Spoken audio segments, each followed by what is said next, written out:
आपके साथ दिव्यानी व्यास और स्वागत है आपका जनता समाचार में। चलिए रुक करते हैं आज की खास खबरों पर। उत्तराखंड विधानसभा चुनाव 2022 में कांग्रेस ने जीतने की तैयारियां शुरू कर दी है। उत्तराखंड में अहम पदों पर कमान सौंपे जाने के साथ ही नई टीम ने इस मोर्चे पर काम शुरू कर दिया है। कार्यकर्ताओं को कमर कसने के संदेश के साथ ही ये भी तय किया गया है कि जल्द ही कोर कमेटी की मीटिंग होगी और बीजेपी की नाकामियों को किस तरह चुनावी मुद्दा बनाया जाएगा, इस पर गहन चर्चा की जाएगी। कांग्रेस के प्रदेशाध्यक्ष गणेश गोदियाल के पदभार ग्रहण करने के अगले ही दिन बड़ी बैठक में ये खास बात रही कि सभी दिग्गज नेताओं के बीच गिले शिकवे के बजाय एक समन्वय साफ नजर आया। जानिए कांग्रेस ने क्या तैयारी की है, देवस्थानम एक्ट और लोकायुक्त पर क्या रुख होगा और उत्तराखंड विधानसभा चुनाव 2022 को लेकर कांग्रेस कैसे तैयार हो रही है। आज के प्रेस कॉन्फ्रेंस में कांग्रेस के कार्यकारिणी अध्यक्ष तिलकराज बेहड़ कांग्रेस कार्यालय से प्रेस वार्ता की, जिसमें बीजेपी की विफलताओं को उन्होंने गिनवाया और आगामी विधानसभा चुनाव में पूर्ण बहुमत के साथ कांग्रेस को जीत दिलाने का भरोसा दिया। जैसा कि आप लोगों को जानकारी है ही है कि हमारे कांग्रेस के केंद्रीय नेतृत्व ने मुझे प्रदेश का कार्यकारी अध्यक्ष बनाया है पार्टी का। तो मैं सबसे पहले तो केंद्रीय नेतृत्व का बहुत बड़ा आभारी हूँ। आदरणीय सोनिया गांधी जी का, राहुल गांधी जी का, प्रभारी देवेंद्र यादव जी का, आदरणीय हरीश रावत जी का, सम्मानित प्रीतम सिंह जी का और जो हमारे नवनियुक्त प्रदेश अध्यक्ष बने गणेश गोदियाल जी का, पार्टी के सभी शीर्ष नेतृत्व का मैं आभारी हूँ।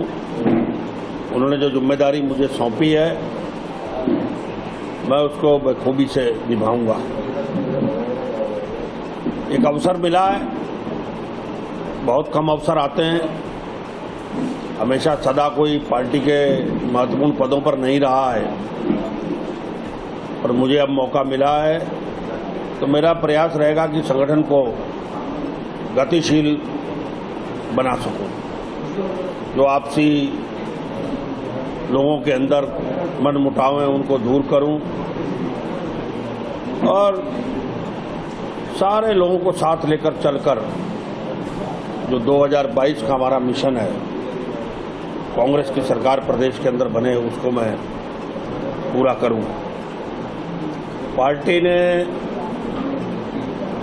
काम भी बांटे हैं, कार्यकारी अध्यक्षों को काम सौंपे हैं, उसमें मुझे भी 26 विधानसभाओं का दायित्व दिया गया, इंचार्ज बनाया गया, जिसमें से 9 विधानसभाएं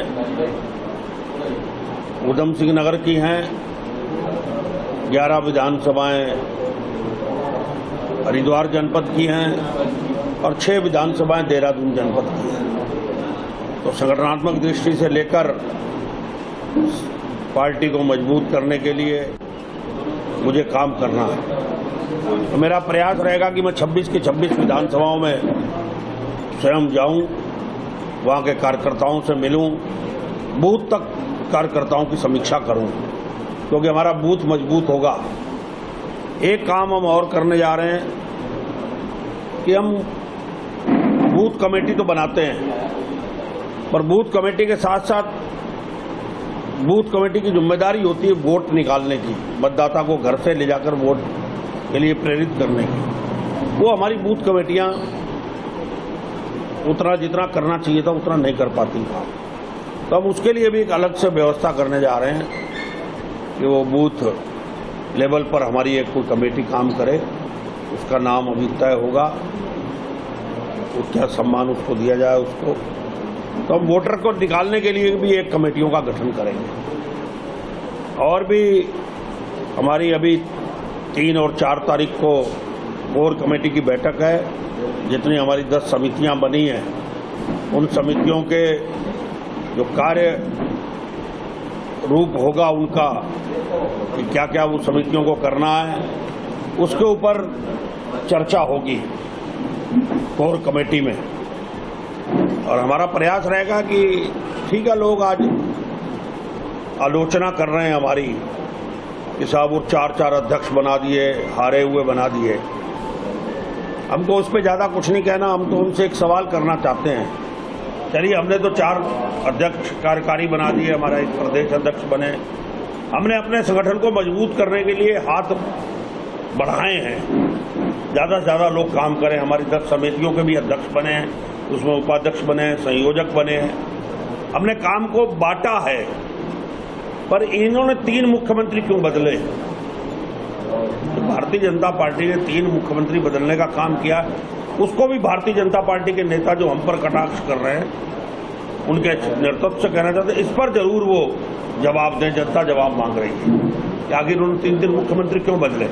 ये भी जनता को बताना चाहिए कि अगर आप सफल नेतृत्व है आपका, आपके जीते हुए लोगों को नेतृत्व मिला है, तो फिर बीच में तीरथ सिंह रावत कहाँ से आ गए? फिर जीते हुए विधायक उस समय कहाँ थे? उस समय उनको क्यों नहीं सौंपा गया? फिर एक सवाल और उठता है कि अगर 3 मुख्यमंत्री नाकाम हुए, फेल हो गए, कि 3 मुख्यमंत्रियों के काम नहीं कर पाए, वो सफल नहीं हो पाए, प्रदेश को नेतृत्व नहीं दे पाए, तो मंत्रिमंडल कहाँ से सफल हो गया?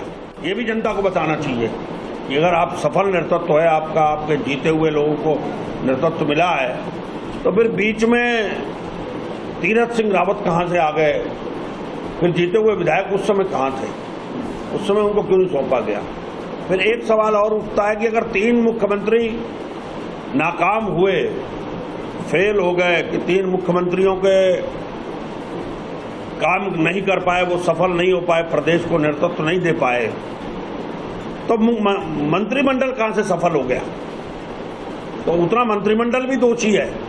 अगर मुख्यमंत्री एक काम नहीं कर रहा, भारतीय जनता पार्टी उसको हटा रही है, दूसरे को हटा रही है, तीसरे को ला रही है, तो फिर मंत्रिमंडल में बदलाव क्यों नहीं?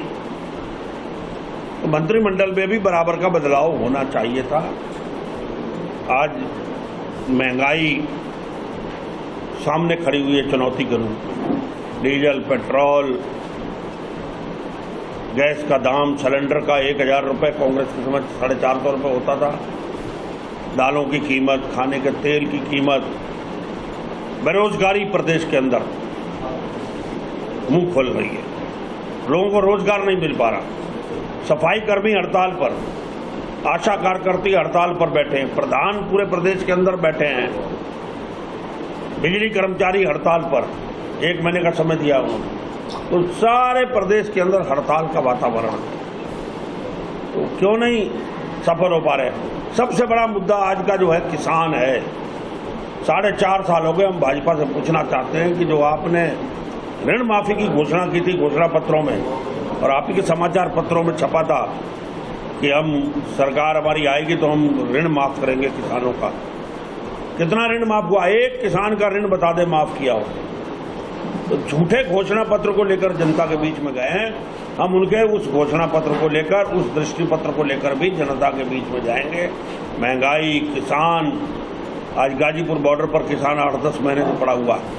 तो मेरा जो मिशन है, किसानों के आंदोलन को भी हम पूरा समर्थन देंगे, और हरिद्वार और उधम सिंह नगर में, खासकर तराई के क्षेत्र में, हम किसानों के मामलों को लेकर जरूर चलेंगे साथ में, और भारतीय जनता पार्टी से हम जवाब मांगेंगे किसानों को लेकर।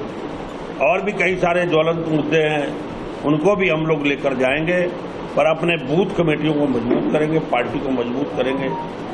और इसलिए आप लोगों को बुलाया था कि एक पार्टी ने मुझे जो नई जिम्मेदारी सौंपी है, मैं तो कुछ नहीं, एक सामान्य कार्यकर्ता हूँ, 10 साल से काम कर रहा था पार्टी के अंदर। पार्टी ने सम्मान दिया, मैं इसके लिए अपने नेतृत्व का, राष्ट्रीय नेतृत्व से लेकर प्रदेश नेतृत्व का भी बहुत बहुत आभारी हूँ। अब आप कुछ पूछना है कि 4 महीने जबकि चुनाव को रह गए हैं, तब कांग्रेस को संगठन की क्यों याद आई? क्या माना जाए प्रीतम सिंह संगठन नहीं चला पा रहे थे, गोदयाल जी ने आके इसकी नई शुरुआत की है? देखिए, ऐसा नहीं है। संगठन में बदलाव होते रहते हैं। संगठन में बदलाव इसलिए होते रहते हैं कि समय समय पर संगठन समीक्षा करता है। प्रीतम सिंह जी के नेतृत्व में संगठन बहुत मजबूत चला और उन्होंने बहुत काम किया। प्रदेश सरकार की नाकामियों के खिलाफ कई प्रदर्शन किए बड़े बड़े, और प्रीतम सिंह जी के नेतृत्व में पार्टी मजबूत हुई है। पर एक समीकरण होते हैं पार्टी, क्योंकि नेता प्रतिपक्ष की अगर दुखद कारणों से जिस कारणों से भी मौत हो गई, अगर इंदिरा देश जी आज हमारे बीच में नहीं है, मैं उनको भी याद करता हूँ, तिवारी जी को भी याद करता हूँ, और अगर वो आज ये स्थिति ना हुई होती तो शायद ये बदलाव नहीं होता। नेता प्रतिपक्ष का चुनाव होना था, इसलिए प्रीतम सिंह जी बहुत मजबूत आदमी है, जाता है, उनको सीनियरिटी के नाते 6 बार के विधायक हैं, तो नेता प्रतिपक्ष बनाया गया। तो इसलिए फिर किसी न किसी को अध्यक्ष बनना था, तो पार्टी ने गुदयाल जी का नेतृत्व स्वीकार किया और उनको बनाया। नाना गुप्ता प्रकरण में भाजपा के ही एक विधायक का नाम सामने आ रहा है कि उन्हीं ने डांस ग्रुप करवाया था और उन्हीं ने डांस ग्रुप को आगे जाने के लिए कहा। ऐसा जो प्रशासन के ड्रोन से जो वीडियोग्राफी की गई है उसमें भी आ रहा है, क्या कहें? देखिए, मैंने पहले भी इसकी निंदा की है। भाजपा के लोगों को देखना चाहिए था, मुख्यमंत्री ने दो गलत काम वहां पर किए, इनके भाजपा के नेताओं की जिम्मेदारी थी है। नंबर 1 तो इन्होंने जो वहां पर जो नृत्य कराया महिलाओं से, वो गुरुद्वारे परिसर के अंदर नहीं होना चाहिए। दूसरा, जब रागी पाठ पढ़ रहे हो, पाठ का काम चल रहा हो, अरदास चल रही हो, तो बीच में बोलने का अधिकार नहीं होता। अगर आपको तो थोड़ी देर बैठना चाहिए, इंतजार करना चाहिए। वो इन्होंने माइक लेकर बीच में ही बोले, तो इन्होंने गलत काम किया। मैं उस दिन धरने पे भी गया था, जो लोग बैठे थे सिख संगत के, ये इन्होंने बहुत गलत किया है और इसकी सजा इनको भुगतनी पड़ेगी। धार्मिक स्थल का अपमान जो किया है, ये वैसे तो धर्म की बात करते हैं, पर इनको निश्चित रूप से इसकी सजा इनको मिलेगी। जिस तरीके से रुद्रपुर की सीट खाली हो रही है, आप जिस तरह से चुनाव लड़ रहे हैं, इसकी प्रबल दावेदारी मानी जा रही है कि जो भाजपा के जो राजकुमार ठुकराल है काफी स्ट्रांग माने जाते हैं, कौन फाइट दे सकता है? देखिए, पार्टी समय आने पर सही निर्णय लेगी और बिल्कुल उचित निर्णय होगा और हम भारतीय जनता पार्टी को इस बार हराएंगे, चाहे वो रुद्रपुर हो, चाहे वो उधम सिंह नगर की 9 की 9 सीटें हों। इस बार सभी सीटों पे कांग्रेस चुनाव जीतेगी।